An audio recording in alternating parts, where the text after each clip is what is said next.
नमस्कार मंडळी. उठल्या उठल्या आधी आग घातलंय. आग घातले म्हणजे कोणाच्या घरात नाही हो. आंघोळ करूचे होते म्हणून नाणेखाली आग घातले, कारण आपल्या गावात जायचं होता मुंबईत. म्हणजे सगळं गाच्यागुच्या गुंडाळले, तयारी वगैरे केलंय आणि मी आणि भाव निघाला जाऊ मुंबईत. देवगड डेपोत ते येऊन पोचलेला. समोर एसटी लागलेले, पण याच्यात आपली काही एक पण एसटी नव्हती, कारण आपल्याला जायचं होतं कणकवली. मग थोड्याच वेळात एसटी इली. एसटीत बसला, तिकीट वगैरे काढला आणि आता जाऊक निघालो आम्ही कणकवली.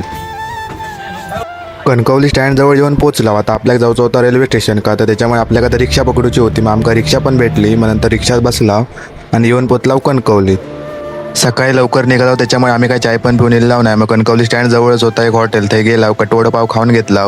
तो खाऊन झाल्यानंतर काउंटरवर इलाव, तिकीट काढून घेतला. डायरेक्ट घाटकोपर काढला, कारण नंतर झंझट मारी नको.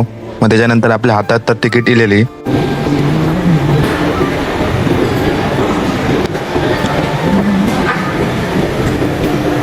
आमची ट्रेन येऊक अजून खूप वेळ होतो, कारण आम्ही जाणार होतो मडगावने. तर आताशे वाजलेले 10 आणि त्याचं टायमिंग 11चं.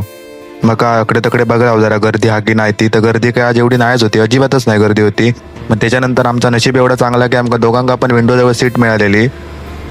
आणि मंडळीनं बघता बघता एक कधी वाजलो काय समजलंच नाही. पण आपण काय आपलं कसं फाटकं होतं, त्याच्यामुळे काय घेऊचो प्रयत्न नाही करी होते. पण हे मेले फेरीवाले सारखे आणि माझ्या बाजूकच समोसे वडापाव बिर्याणी सगळ्या माझ्या बाजूकच ठेवी.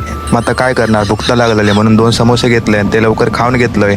आणि ट्रेनमध्ये बसान कधी संध्याकाळ झाली तर काय समजला पण नाही. 7-7:30 झाले.